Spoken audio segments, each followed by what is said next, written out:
बाइस्ट opinion के नए अंक में आपका स्वागत है। आज जिन दो मुद्दों पर हम बात करेंगे उसमें पहला मुद्दा है ईवीएम का। जैसा कि दोस्तों आपको पता ही होगा कि ईवीएम पर शंका करने वाले लोग वो सबके सब सुप्रीम कोर्ट गए थे और वहां पर सुप्रीम कोर्ट से उनको गहरा सदमा कहेंगे, गहरा सदमा लगा है। और दूसरा मुद्दा होगा राहुल गांधी। आज वायनाड में चुनाव हो रहा है और कल या संभवतः परसों अमेठी से भी वो नामांकन दाखिल करने की बात करेंगे या उनकी उम्मीदवारी की घोषणा कर दी जाएगी। अब उससे होगा क्या, उस पर हम विस्तार से चर्चा करेंगे। तो आइए सबसे पहले राहुल गांधी पे ही चर्चा करते हैं। दोस्तों, जैसा आपको पता है कि पिछली बार अर्थात 2019 में राहुल गांधी अमेठी से चुनाव हार गए थे, लेकिन उस समय उनको पहले ही ये पता चल गया था कि संभवतः वो चुनाव हार जाएंगे, इसलिए वे केरल के वायनाड से भी अपना पर्चा दाखिल किया था और अंततः वहां से वो चुनाव जीत करके लोकसभा पहुंच पाए। अमेठी तो हार गए थे। अब इस बार दोस्तों आज दूसरे चरण में वायनाड में चुनाव हो रहा है और वायनाड में जब चुनाव हो रहा है तो स्वाभाविक है कि राहुल गांधी की किस्मत का फैसला भी हो रहा है। लेकिन दोस्तों, जैसा कि भारतीय जनता पार्टी और अन्य जो भाजपा सहयोगी हैं उन सबका कहना है कि राहुल गांधी दो जगह से चुनाव लड़ेंगे और वायनाड तक वो इसलिए रुके हुए हैं, दूसरे जगह की अपनी उम्मीदवारी घोषित नहीं कर रहे हैं, जिससे वायनाड के लोगों को ये संदेश न जाए कि ये बंदा हमें छोड़ करके दूसरी जगह चला जाएगा। तो कल जो है या परसों इनको जो है अमेठी से उम्मीदवार घोषित कर दिया जाएगा। लेकिन कुछ लोगों का कहना है कि अमेठी से चुनाव नहीं लड़ेंगे, ये संभवतः जो है रायबरेली से सटा हुआ है, बगल में ही है, रायबरेली से चुनाव लड़ेंगे। रायबरेली पर जैसा आपको पता है कि पहले सोनिया गांधी चुनाव लड़ा करती थी, इस बार वो स्वास्थ्य कारणों का हवाला देकर के राज्यसभा चली गई राजस्थान से, तो वो सीट अब गांधी परिवार की तरफ से तो खाली हो चुका है। तो संभवतः उस कमी को पूरा करने के लिए राहुल गांधी रायबरेली से चुनाव लड़ेंगे और अपने ही परिवार या अपने ही कोई मित्र इष्ट मित्र गण को जो है अमेठी से खड़ा करेंगे। अब जो भी होगा एक दो दिन बाद ये पता चल जाएगा। लेकिन अब तक जो राहुल गांधी और उनका जो पूरा का पूरा टीम है, जो राम मंदिर रामलला के प्रतिष्ठा अयोध्या में रामलला की जब प्रतिष्ठा हुई, प्राण प्रतिष्ठा हुई, तो उससे कन्नी काट रहे थे और उसको जो है एक राजनीतिक दल का प्रोग्राम बता करके वहां जाने से इन्होंने खुद तो इनकार किया ही, साथ ही जो इनका अलायंस है, इंडिया अलायंस है, अपने सहयोगी दलों को भी वहां जाने से मना किया और वो लोग भी वहां पर नहीं गए। सब ने अपने अपने कारण बताए, सब ने राजनीतिक कारण ही बताया, लेकिन कोई गया नहीं। लेकिन चुनाव अब उत्तर प्रदेश से लड़ना है, तो उत्तर प्रदेश में तो बिना राम के कुछ होता नहीं है। तो जो खबरें आ रही है दोस्तों कि राहुल गांधी सपरिवार अर्थात अपनी बहन या कोई और भी सदस्य जो इनके भांजा भांजी हो रहा है, इनके जीजा है, उन सबको लेकर के ये अयोध्या यात्रा पर निकलने वाले हैं। अब इससे बड़ा पॉलिटिकल हिपोक्रेसी क्या हो सकता है, इससे बड़ा राजनीतिक दोगलापन और क्या हो सकता है दोस्तों, कि जो व्यक्ति काशी विश्वनाथ वाराणसी वहां जब जाता है अपनी न्याय यात्रा के दौरान, तो कहता है कि यहाँ के युवा नशेड़ी हैं। मैंने शराब पी के उनको रात में नाचते हुए देखा है। इन्होंने क्या कहा था और प्रधानमंत्री मोदी ने, चूंकि वाराणसी से ही चुनाव लड़ते हैं, उन्होंने क्या जवाब दिया था, थोड़ा इसको सुनिए दोस्तों।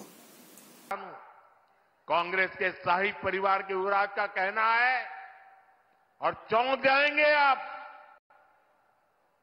कांग्रेस के युवराज परिवार ने क्या कहा, वो कह रहे हैं और काशी की धरती पर आके कह रहे हैं, काशी के नौजवान, यूपी के नौजवान नशेड़ी है। ये कैसी भाषा है भाई।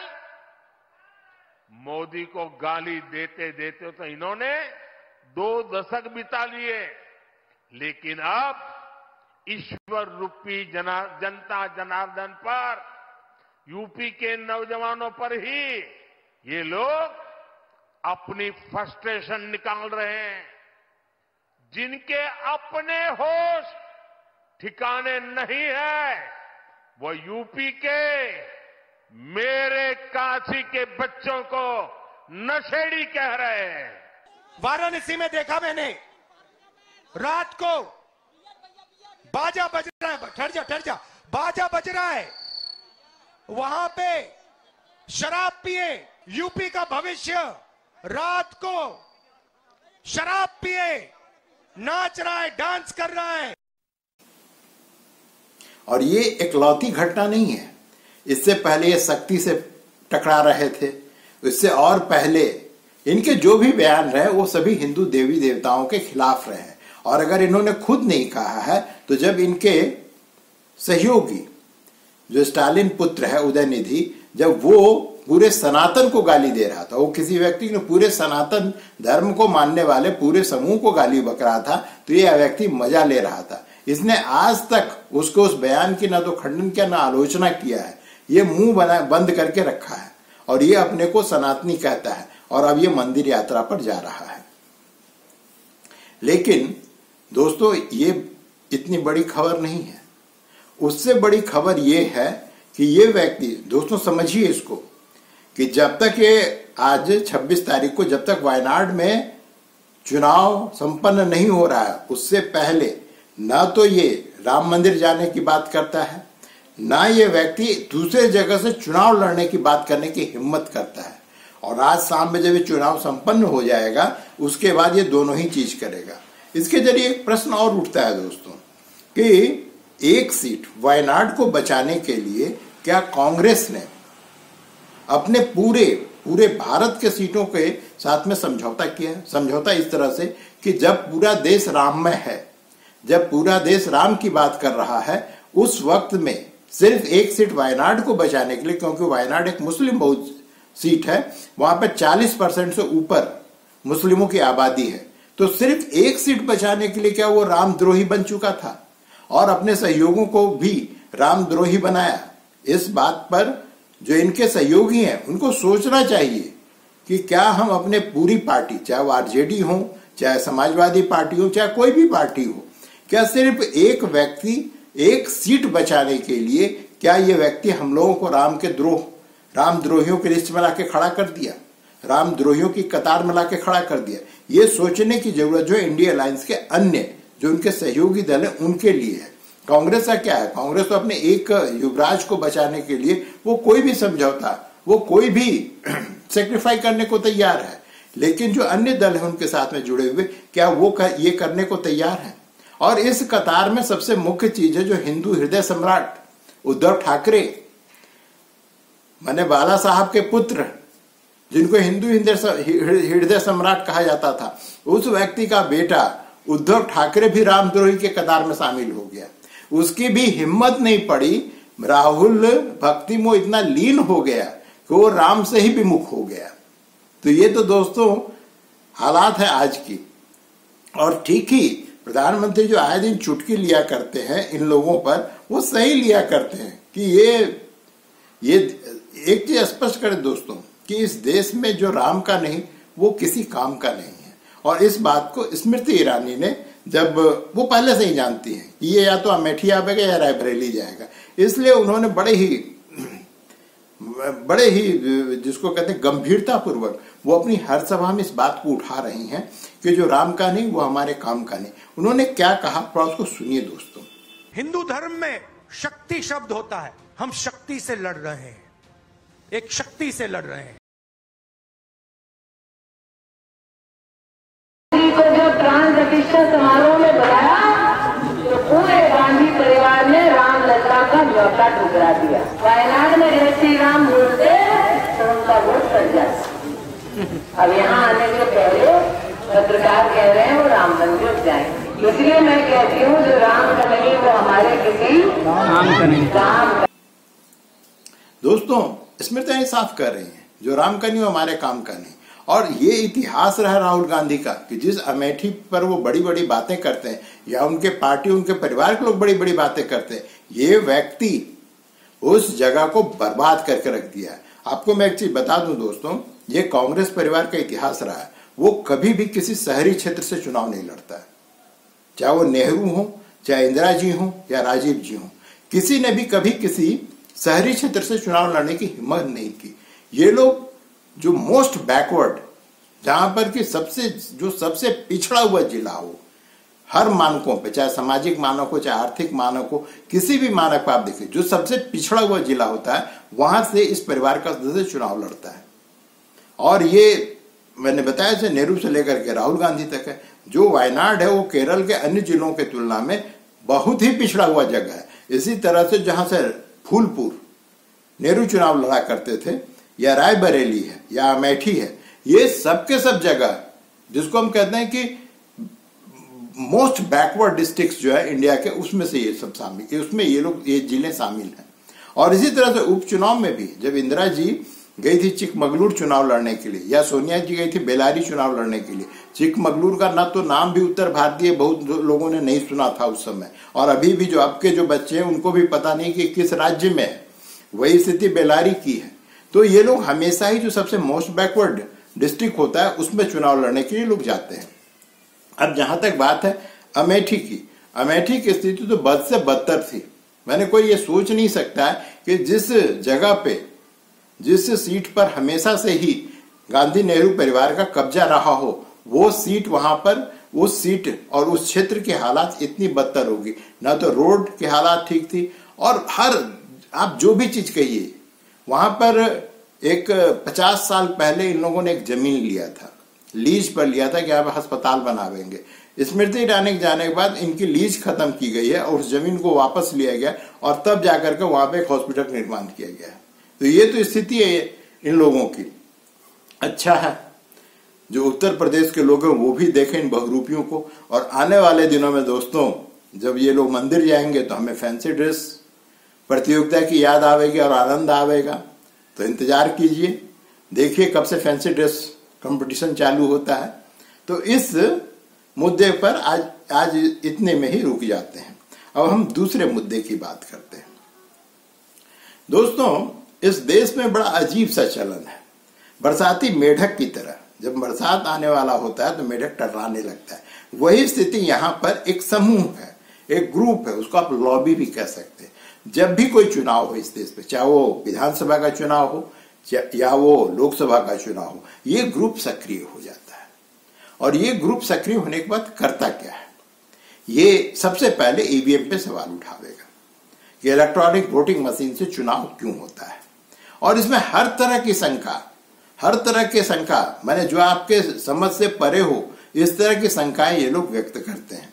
और ये लोग जो हमेशा कोर्ट के दरबार में जाते हैं, अब तक कम से कम 20 बार ये कोर्ट जा चुके हैं। और हर बार सुप्रीम कोर्ट इनके जो भी अपील होता है, जो भी दरखास्त होती है, निवेदन होता है, उसको उठाकर बाहर फेंक देती है। लेकिन ये भी इतने सुअर की चमड़ी वाले, इतनी मोटी चमड़ी वाले हैं, ये फिर से, अच्छा हर बार यही समूह शामिल होता है, इसमें कोई नया नहीं होता है। एक आध वकीलों का कोई नया आ जाए, नहीं तो सबके सब ये पूरा लॉबी है जो हर बार ईवीएम को लेकर के जाता है। अब लोकसभा का चुनाव हो रहा था, अब ये लोग सुप्रीम कोर्ट का दरवाजा न खटखटाएं, ये तो संभव था नहीं। तो ये लोग फिर से इस बार गए। इस बार इन्होंने कहा, इनकी 2 मांगे थी। पहला तो इनका वही मांग है कि ईवीएम को हटाओ और बैलेट बॉक्स से, बैलेट्स के थ्रू चुनाव करवाओ। और दूसरी मांग जो थी वो ये थी कि आप जो है, जो वीवीपैट होता है, माने ईवीएम में जब आप बटन दबाते हैं तो उसके बाद एक पर्ची निकलती है और एक डब्बा में जमा हो जाता है। तो ये जो पर्ची जमा होती है उसका 100% आप गिनती करवाइए पूरे देश में। तो ये 2 मुख्य मुद्दे थे, लेकिन इन दोनों मुद्दों को आज जो है सुप्रीम कोर्ट ने नकार दिया है। हालांकि जब इसकी सुनवाई हो रही थी उसके दौरान जो जज साहब का ऑब्जर्वेशन था, वो ऑब्जर्वेशन ही बता रहा था कि इन लोगों का जो दलील है उसको खारिज किया जाएगा। लेकिन आज उसमें से उन्होंने ऑर्डर, जो कहते हैं फैसला, उन्होंने दे दिया है जज साहब ने। सबसे पहले उन्होंने बैलेट पेपर की बात को तो पूरी तरह से नकार दिया। पूरी तरह से नकारना मतलब पूरी तरह से, भले ये संभव नहीं है कि आप फिर से उसी मध्ययुगीन काल की चुनावी व्यवस्था में जाएं। और जज साहब ने कहा था अपने ऑब्जर्वेशन से पहले कि भाई मेरी भी उम्र हुई, हमने भी वो दौर देखा है कि किस तरह से बैलेट बॉक्स को उठाकर लोग भाग जाते थे, उसमें पानी डाल देते थे। कम से कम उससे तो कई गुना ये अच्छी व्यवस्था है। जहां तक ईवीएम की बात है, उस पर जज साहब का ऑब्जर्वेशन जो था बड़ा ही मजेदार था। उन्होंने जब इन लोगों ने दलील दी कि अन्य देशों में जहां पे ईवीएम से चुनाव प्रारंभ हुआ था उसे खत्म कर दिया गया, तो उस पर जो है उन्होंने पूछा कि किस देश में खत्म किया, तो इन लोगों ने कहा जर्मनी में। तो उन्होंने पूछा कि उस जर्मनी की जनसंख्या कितनी है, तो जर्मनी की जनसंख्या 5 करोड़ है और वहां पर जो ईवीएम का इस्तेमाल किया जा रहा था वो ऑनलाइन जुड़ा हुआ था। ये दो बातें थी। जज साहब ने कहा कि देखो, एक तो यहाँ का ईवीएम जो है ऑनलाइन कहीं से जुड़ा हुआ नहीं है, वो किसी भी अन्य डिवाइस से कनेक्ट नहीं है सिवाय बैटरी के, कि बैटरी से उसको पावर मिलता है और ईवीएम अपना काम करता है, तो आप इसको हैक तो कर नहीं सकते हैं। और दूसरी एक और भी बात उन्होंने कि भाई पूरे देश में जो भी लोकसभा का चुनाव हो रहा है इसमें 10 लाख से ऊपर ईवीएम का इस्तेमाल किया जा रहा है। अब 10 लाख से ऊपर जिस ईवीएम का जब इस्तेमाल हो रहा है इतने बड़े पैमाने पर, अब आप खुद सोचिए दोस्तों, अगर आप थोड़े बहुत भी स्मार्टफोन और कंप्यूटर के ज्ञानी हैं, क्या 10 लाख डिवाइस को आप हैक कर सकते हैं? ये संभव ही नहीं है, ये संभव ही नहीं है। तो उन्होंने कहा कि भाई ईवीएम सब ठीक ठाक है। हाँ, उन्होंने ये स्पष्ट किया कि भाई इसमें अगर आपको इम्प्रूवमेंट सुझाव है कि भाई इस व्यवस्था को और इम्प्रूव कैसे किया जाए, तो हम उस पर बात करने को तैयार हैं। और उन्होंने दो बात मानी भी। पहला जो है, जो सिंबल लोडिंग मशीन होता है, तो बोले उन्होंने इस बार जैसे ईवीएम जो आप बक्सा देखते हैं जहां पर आप वोट दबाते हैं, तो उसमें जो आप देखते हैं सबका नाम है, चुनाव चिन्ह है, तो ये लोड करना पड़ता है हर ईवीएम में। तो इसके लिए एक मशीन होती है, उसको बोलते हैं सिंबल लोडिंग मशीन। तो कहा कि भाई अब सिंबल लोडिंग मशीन को भी जब वो सिंबल लोड कर दे कि उसको आप सील कर दीजिए, नंबर 1। और नंबर 2 उन्होंने कहा कि अगर किसी व्यक्ति को चुनाव के बाद अगर लगता है कि उनके साथ में कुछ गड़बड़ हुआ है, तो किसी भी जगह पे किसी भी चीज को चेक करवा सकते हैं, लेकिन जो उस पर खर्च आवेगी वो उस व्यक्ति को, जो शिकायत करता होगा, उसको भरना पड़ेगा। और दूसरी बात उन्होंने कही कि जो ईवीएम इस्तेमाल होने के बाद काउंटिंग के बाद भी उसको 45 दिनों तक आप उससे छेड़छाड़ नहीं करेंगे, वो वैसे ही रखा रहेगा, जिससे कि अगर कोई व्यक्ति अगर कोर्ट की शरण में जाता है तो उस ईवीएम को सबूत के तौर पर इस्तेमाल किया जा सके। तो ये तो रही बात दोस्तों आज के फैसले की। लेकिन ये ईवीएम जो है ये हार मानने वाली नहीं है। अच्छा, जब विपक्ष के लोगों से आप बात कीजिए तो वो एक जीवी नरसिम्हा राव है, पहले से फॉलोइस्ट थे, अभी बीजेपी के प्रवक्ता हैं, राज्यसभा के सदस्य भी थे। तो कहते हैं कि उन्होंने एक किताब, ये सही बात है कि 2007-8 में उन्होंने एक किताब लिखी थी और उस किताब की प्रस्तावना जो है उस समय लालकृष्ण आडवाणी ने लिखा था, जो आपको पता ही है भाजपा के वरिष्ठ नेता हैं। तो ये लोग उस किताब का हवाला देते हैं कि देखो इन लोगों ने भी तो उस पर शंका जताई थी ईवीएम पे और इसने तो एक किताब ही लिख डाला था। दोस्तों, उस किताब के अगर आपको कहीं आप खरीदने की जरूरत नहीं, वो किताब इस लायक नहीं कि आप उसको अपने लाइब्रेरी में रखें। अगर कहीं दोस्त या किसी अन्य के पास में अगर आपको कभी हाथ लगे, पेज नंबर याद रखिए, पेज नंबर 7, पेज नंबर 7 पे जाइए और उसको उलट के पढ़िए कि उसमें लिखा क्या है। उस किताब का मुख्य जो उस किताब में जो जिस बात की चर्चा की गई थी और एक तरह से कही तो उस किताब में जो मांग की गई थी, वो मांग ये थी कि वीवीपैट की, कि जब आप बटन दबाते हैं तो पर्ची निकल के जो आप गिरता है उसको वीवीपैट कहते हैं। इस चीज की मांग की गई थी और वो मांग इलेक्शन कमीशन कब का पूरा कर चुकी है। उन्होंने जो शंका जताया था वो शंका उनका जेन्युइन था, सही था, इसीलिए तो चुनाव आयोग ने इस तरह के परिवर्तन किए। और ये परिवर्तन जो है, मजेदार चीज ये है, 2014 के पहले ही हो चुकी थी। ये नहीं आप कह सकते कि बीजेपी आने के बाद ऐसा कुछ हुआ ना, ये सबके सब जो कांग्रेस के समय हो चुका है। कांग्रेस जो है वही ईवीएम लेकर के आई, उसी के समय में ईवीएम से चुनाव होना प्रारंभ हुआ। और मजेदार चीज ये है कि 2014 का भी चुनाव इनके ही समय में हुआ। अगर ईवीएम को टैंपर किया जा सकता था या उसको हैक किया जा सकता था, तब जो है कांग्रेस ये चुनाव क्यों हार गई, 2014 का चुनाव क्यों हार गई? इसका मतलब है कि आप ईवीएम को हैक नहीं कर सकते हैं और वो आप जब वोट उसमें डालते हैं तो आपका मत जो है पूरे सुरक्षित ढंग से काउंट किया जाता है। तो आज के फैसले के बाद थोड़ी बहुत शंका तो कम हुई होगी, लेकिन जिसने ये तय कर लिया है कि हम शंका के लिए शंका करते ही रहेंगे, उनके लिए जो है इलेक्शन कमिश्नर है राजीव कुमार, उन्होंने जिस दिन लोकसभा के चुनाव की घोषणा हुई थी उस दिन उन्होंने कुछ कहा था, उसको सुनिए। इसने हर पार्टी को जिताया है, जो कंप्लेंट करते हैं उनको भी जिताया है। तो अगर मैं कहूं एक बार, अगर ईवीएम बोल सकती तो क्या कहती? तो शायद ऐसे कहती, जिसने तेरे सर पर तोहमत रखी है, मैंने उसके भी घर की लाज रखी है। तो दोस्तों, अब तो आप समझ ही गए होंगे कि आप कुछ भी कर लें, इलेक्शन कमीशन कुछ भी कर ले, सुप्रीम कोर्ट कुछ भी कर ले, जो जिनको शंका करना है उनकी शंका कभी खत्म नहीं हो पाई। लोग कहते हैं कि हकीम लुकमान के पास भी शंका की दवा नहीं थी, उनके पास हर मर्ज की दवा थी, लेकिन शंका की दवा उनके पास भी नहीं थी। तो दोस्तों, आज के लिए बस इतना ही। अगले अंक में फिर मुलाकात होगी, तब तक खुश रहिए, आबाद रहिए, मस्त रहिए, लेकिन किसी को ठेस मत पहुंचाइए।